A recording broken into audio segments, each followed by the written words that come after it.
Also in the Examiner is the great story, Brenda. Thought you might like this one.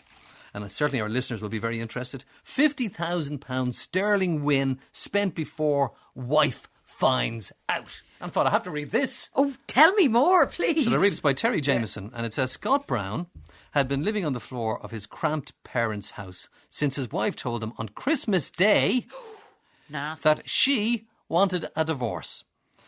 The Doncaster man had found out his wife had been having an affair and so was no longer living with her or his 2 children.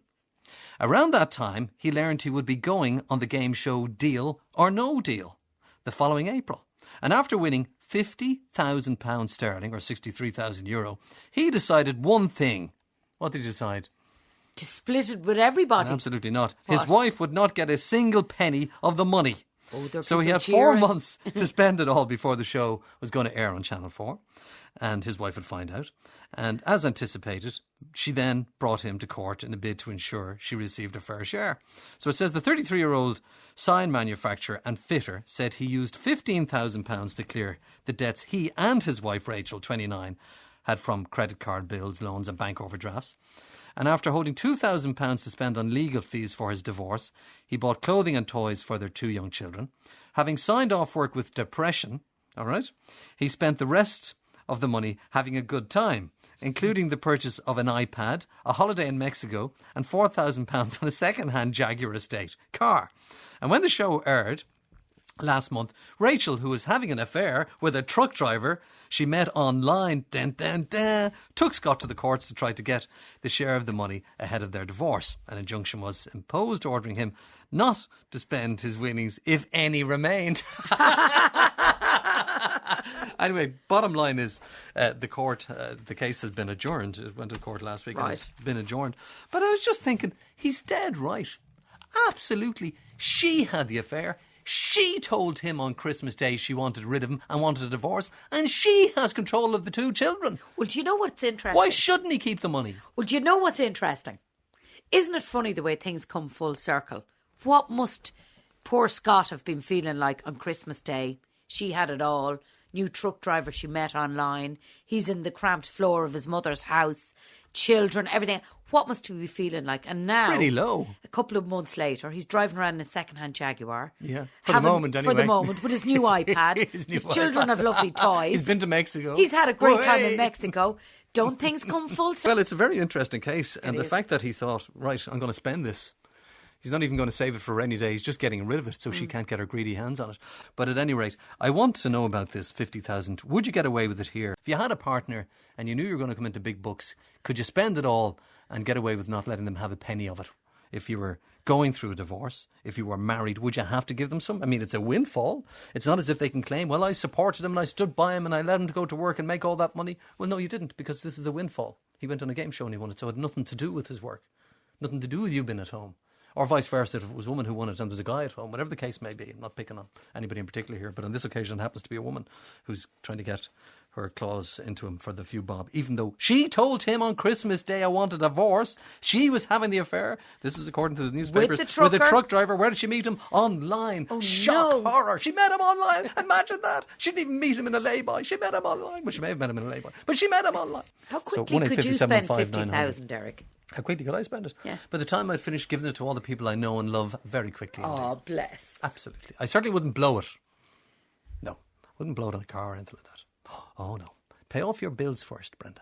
Yes, Put dear. a little bit away, just in case you live for another day. And what about the world cruise we're going on? You're taking me. Vile. I think of nothing worse. Anyway, let's talk to Barrister Paul Anthony McDermott. Hiya, Paul. How are you today?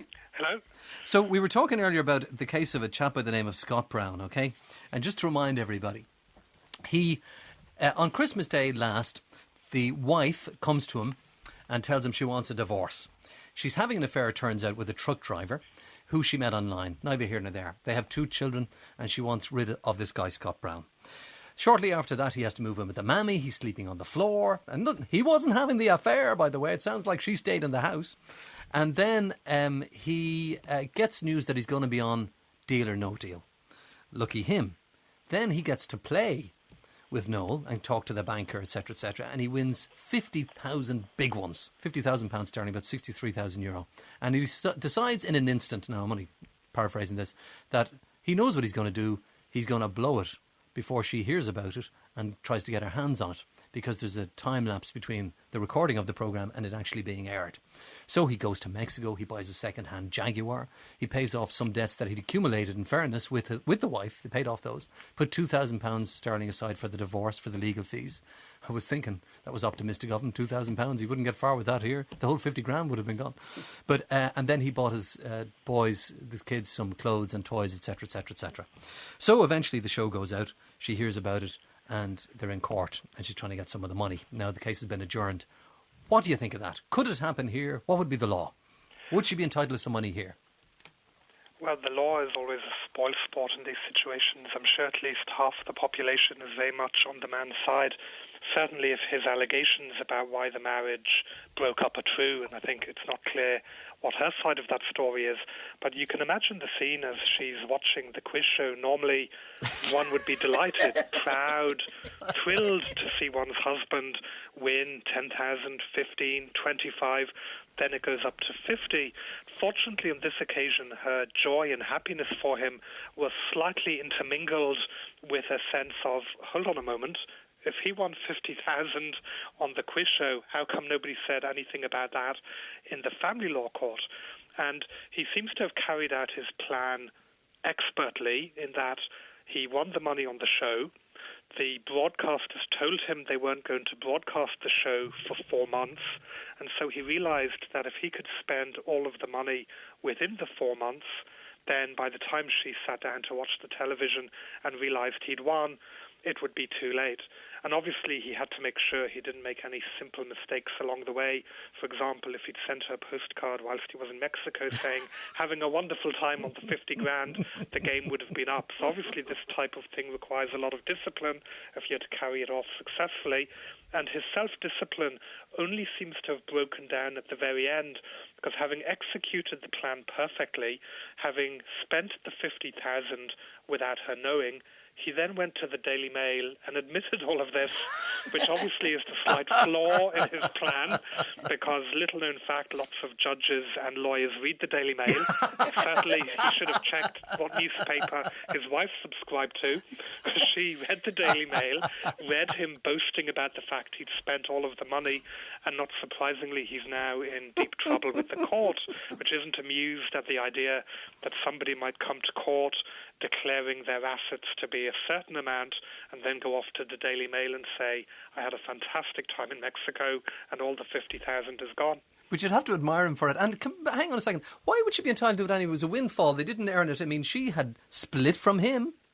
He was gone before this even came on the cards. What he's probably done wrong here, it's not so much that she would have got any of the money, because if it was the case that the marriage had broken down before he won it, then it would probably have been quite hard for her to claim half of it, because normally somebody is saying, look, I contributed to the marriage, I contributed to the kids growing up, I contributed to the house, therefore I want half of everything. But obviously if he won this after the marriage broke up, he might have been able to say, it's mine.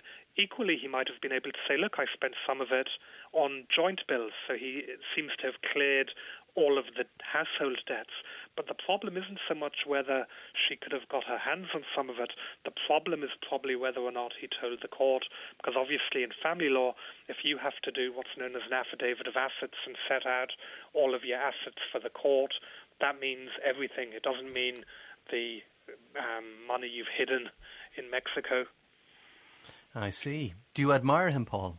I think I was looking at comments online, and a lot of people commenting online about him seem to be saying fair play and good for him for running off with the money. So I suppose on that level, you certainly have to admire the way he carried it out.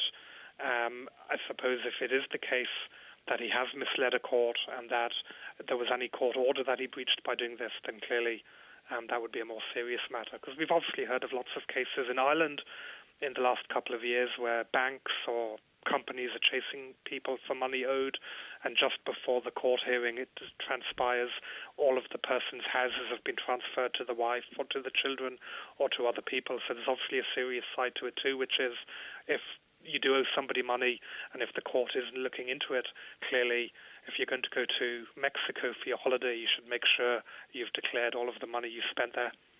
I kind of admire him because there's none of that involved. What you were alluding to there is not the case here, judging by the reports of the newspapers, and I picked it up in the Examiner today. It seems to be that she dumped him for somebody else. She has rights to the kids. She lets him see the kids when it kind of suits her or whatever the court's arrangement is. He had to go and live on the floor in the mammy's house, and he came into a bit of money, paid off some of the debts that they jointly had, and then went and had a good time. I say good luck to him. I think the moral is, if you're thinking about dumping somebody, but you know they're about to come onto a game show soon, you should probably wait until you see the episode and see if they win before you make a final decision as to whether to dump them.